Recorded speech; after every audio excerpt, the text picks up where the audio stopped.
Welcome to Bed Crime Stories Podcast. I'm your host, T, and I hope you're all having a marvelous day. Today I'm going to talk more about the case that has its grip on me right now, the Debbie Collier case. The latest news is that the Habersham County detectives have asked the FBI to assist in the investigation into Debbie Collier's death. I think part of this may be down to the FBI's deep pockets. I learned from Bill Cannon of Police Off the Cuff that the police have to pay for recovering data off of people's devices. It turns out the phone companies don't do this work for free. Apparently this is a very time-consuming task, and the phone company and others have special employees who get paid big bucks like $500 an hour to do this data recovery work, so it's expensive. Because sheriff's offices typically are working on shoestring budgets, it's better to have the FBI assisting on the case because they have much deeper pockets. And I think those 8 search warrants that we heard about being ready to be delivered yesterday or the day before may have been one factor that led to Habersham detectives reaching out to the FBI.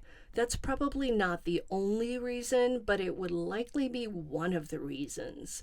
Another bit of information, and I have to say this is secondhand and I haven't verified it, so take it with a grain of salt.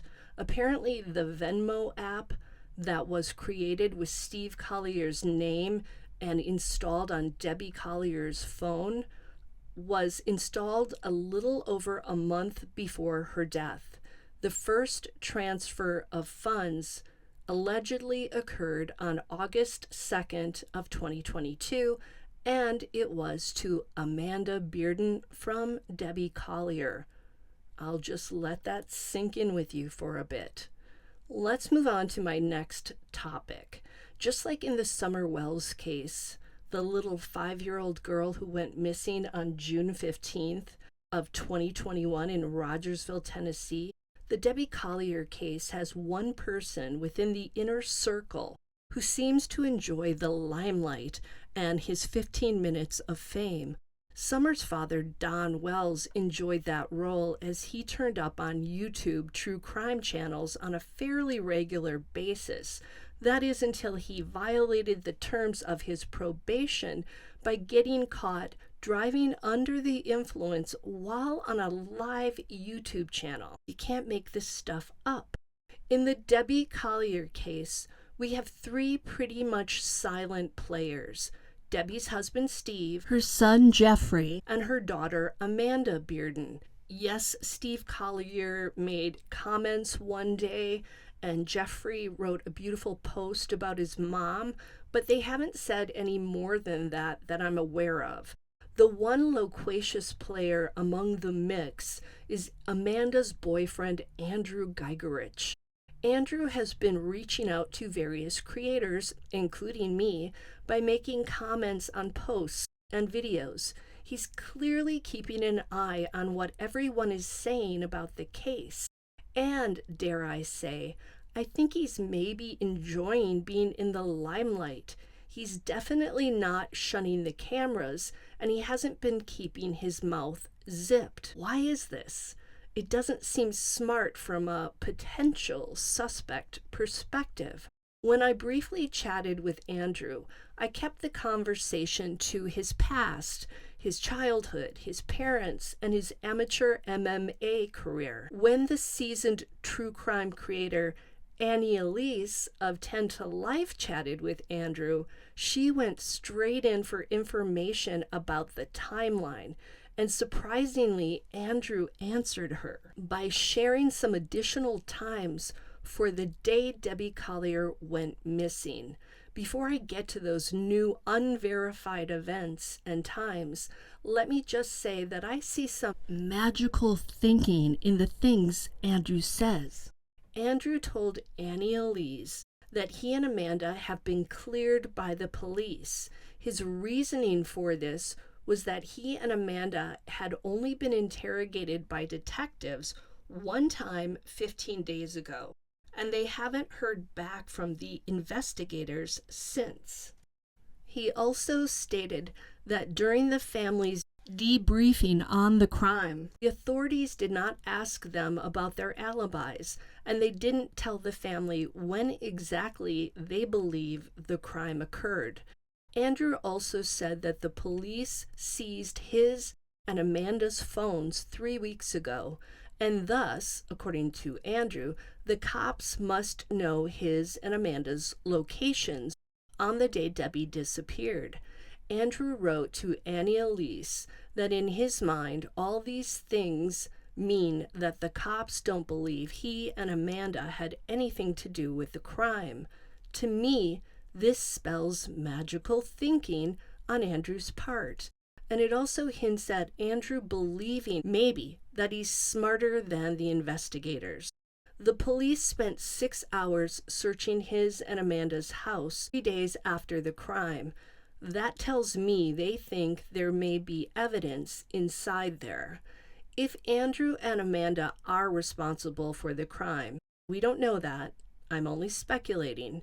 But if they are, I bet they left their phones back at their house. Note that Andrew told Annie Elise this bit about being cleared from involvement before the Habersham Sheriff's Office said in a press conference that no one has been cleared.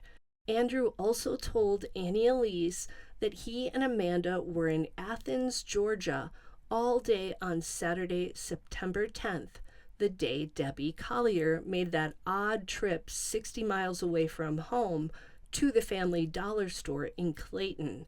To me, that sounds like it's the alibi that he and Amanda are sharing with the investigators about their whereabouts that day.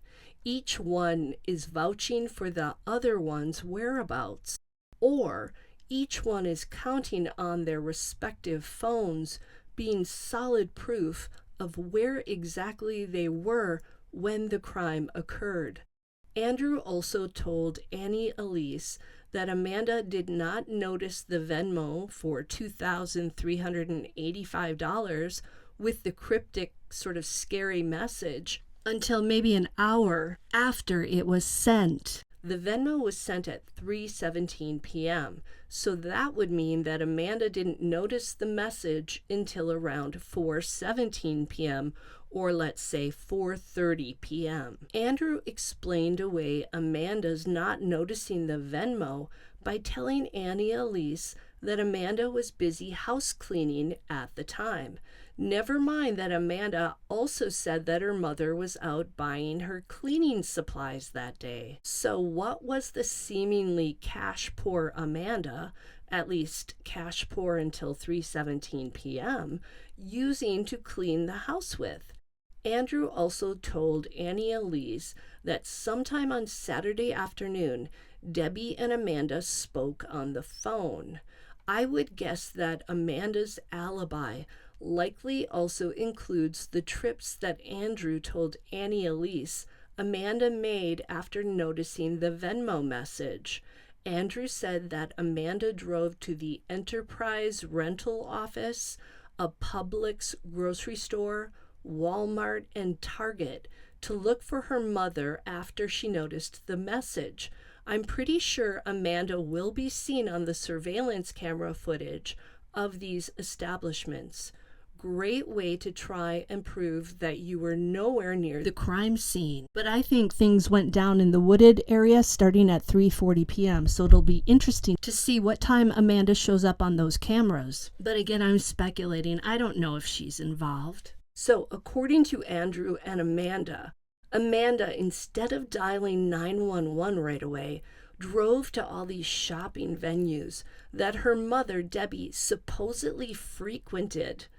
And Amanda said she was looking for her there. Would you do that before dialing 911 if your mom sent you a note that said they weren't going to let her go? And would you also do that when you'd already lost an hour because you didn't notice the Venmo until around 4:30 p.m.? Now, I'm a tad OCD, so I know that I would have dialed 911 immediately, maybe even before calling my dad. I would have triaged things in my mind and thought that to get help to my mom as soon as possible, I need to call the police. And then I would have let my dad know that something weird was going on. But that's just me. And I have been called tightly wound by people who know me. Now, we know a police officer noticed Debbie's rental vehicle parked off the side of Georgia 15 near something called Victory Lane. I think I've got that right, at 5 p.m. I would bet that that vehicle was there starting around 3:40 p.m. I think it's likely that Debbie was forced to drive to that location at the National Forest near Tallulah Falls, or at Tallulah Falls, right after she exited the Family Dollar Store parking lot at 3:19 p.m. Why dilly-dally when you have a crime to commit and the clock's a tickin', right? This new unverified information from Andrew about the timeline of Saturday hints to the sleuth in me that he and Amanda are trying to explain, maybe, why Amanda didn't dial 911 until 6 p.m. And actually, even then, it was Debbie's husband, Steve, so Amanda's stepfather, who made the first call to the police.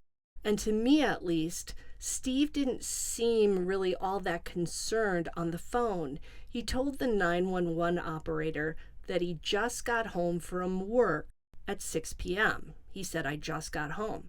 It appeared that the urgency about reporting Debbie missing at that point was really coming from Amanda, who was apparently at the Collier house before Steve got home, because she clearly told him that she went upstairs in the house and found her mother's purse with her license and credit cards in it. And although we don't see this, it seemed like Amanda was standing near Steve throughout the 911 call, feeding him information about Debbie's purse and license.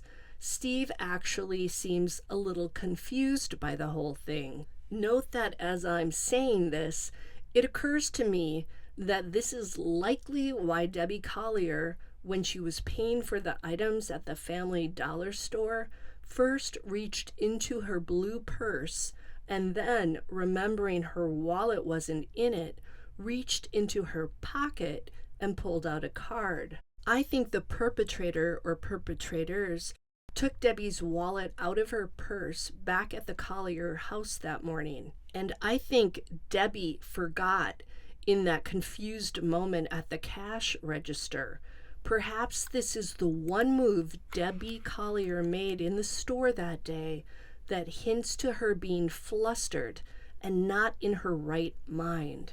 In my opinion, taking the wallet out of Debbie's purse was part of the plan. Make no mistake, this crime was premeditated and carefully planned. That spells first-degree M. I can't say the word on YouTube because they will demonetize the video, but I think you know what I mean. That would be the intentional doing in of another person. This was intentional, or as the police said, deliberate. Both Amanda and Andrew seem to be trying to push suspicion away from themselves and toward others. First, Amanda told Debbie's sister, Diane Shirley, an exaggerated version of the accident Debbie was involved in with the truck and the paint can. Then Andrew told Annie Elise a story about Debbie possibly being followed or possibly being hurt because Debbie was trying to get custody of someone else's child.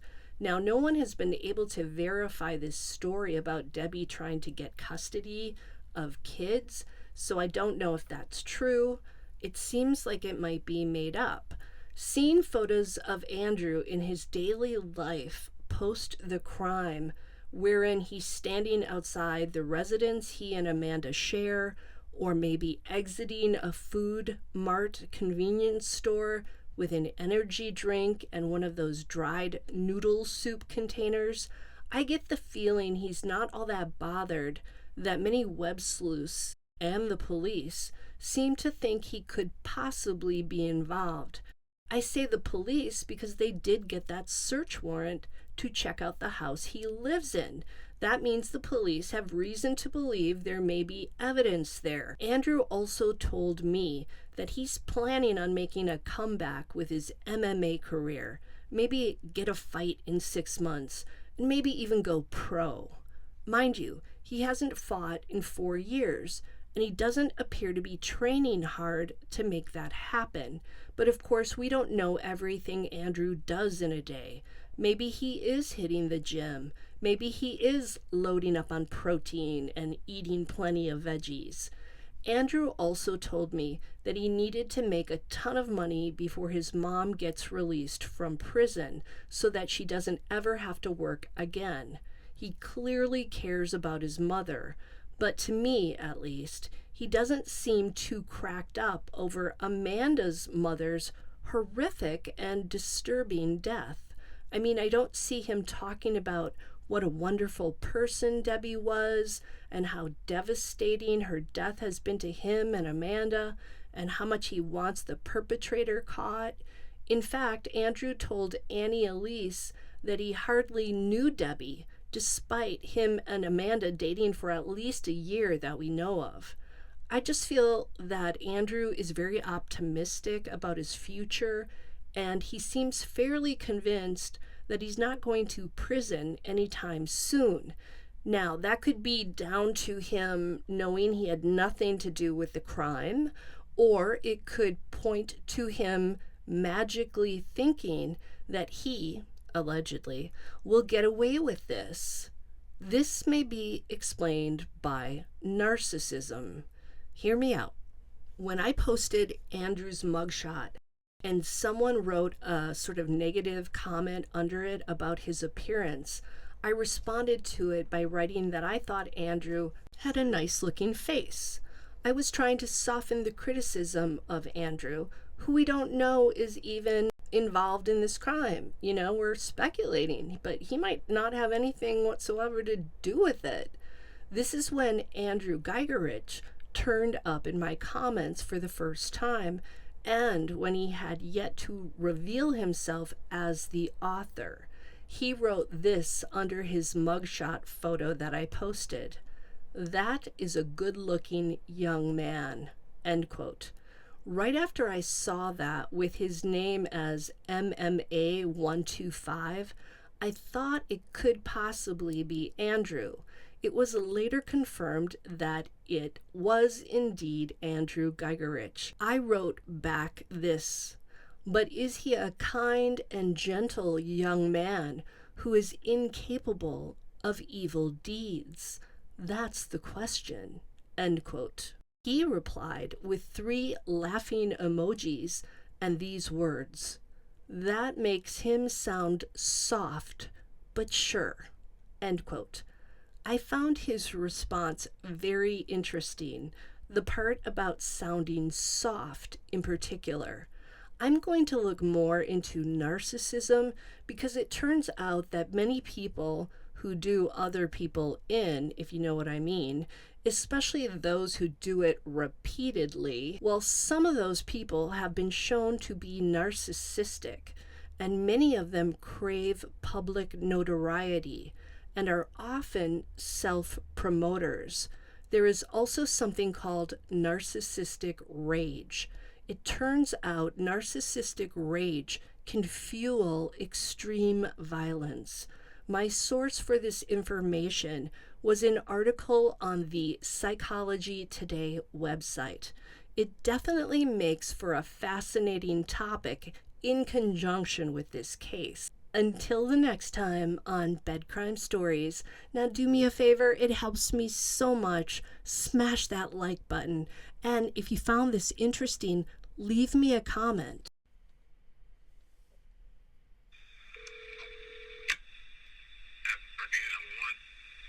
Yes, came home, my wife wasn't home, her driver's license still in there, the rental car's gone, and her daughter's here, and we were kind of worried about what's happening and where she's at. I was wondering if you could send somebody over here. Okay. Do you have any medical issues? Let's say like Alzheimer's or something like that? No, she's 55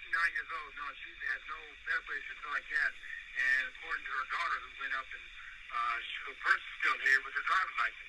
The only thing is the phone is gone, and she sent her daughter a text about 2 hours ago saying they won't let me go. Whatever that means, we don't know. And I've been gone all day parking cars for the football game, and that's where we at. What's your address, sir? 435 Rocky Drive, Athens, Georgia. You said 435 Rocky Drive? Yes, right next to Sandy Creek Park.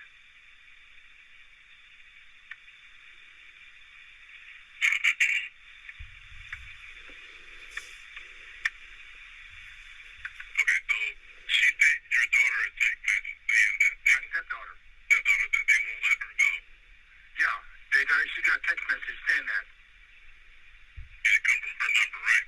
What's your name, sir? Steve Collier. Spell your last name for me? Collier. And your wife's name? Deborah. Deborah. We call her Debbie, but it's Deborrah. What's your last name? Collier, yes. How old is she? 59? 59. She just turned 59.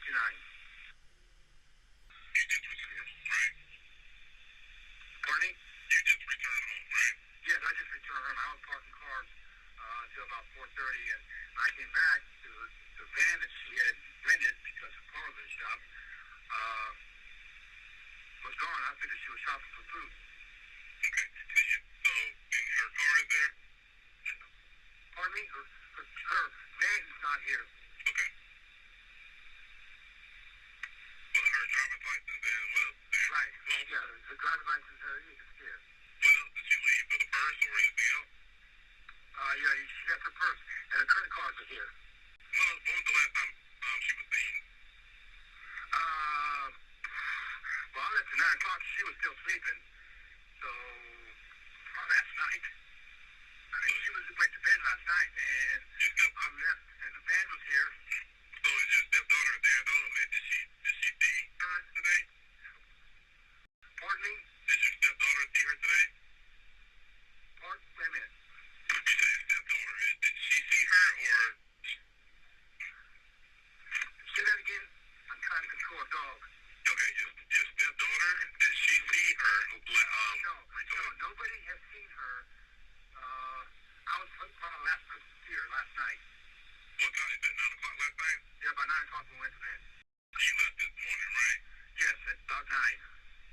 I'm sorry. So did you see her this morning or last night? No, I saw her last night about 9 when she went to bed.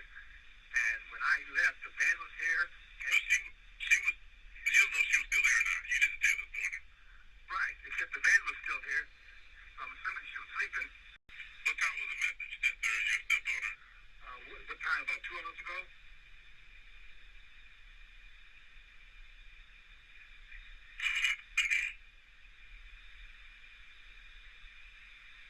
About 2 hours ago? Yes.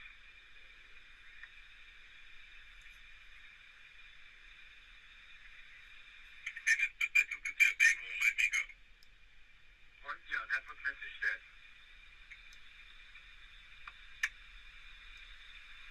And that's all it said, right? That's all it said. And she was last seen driving, or she was driving her. What kind of car is that? It's, I don't know because her car's in the shop, so, the rental place on, The van that she was driving, was she be in, or you don't know? no, I don't know. It's, Enterprise. She ran a call for Enterprise. It's a Pacifica or something. That's the car you saw this morning, though, right? Yeah, the black van, yeah. The black Pacifica? Yes, I'm pretty sure it's Pacifica. And that's the rental car. Yes, from Enterprise.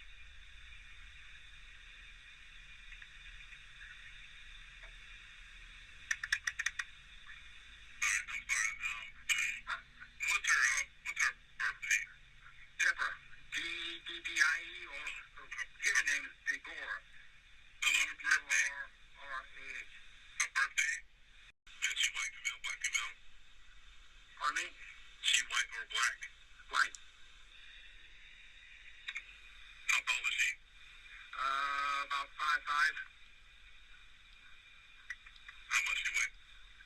150, 145, somewhere around there. What color hair? Blondish. Would she be going to somebody's house or? That's a good question. I thought she was out shopping for food. Her daughter came over with that strange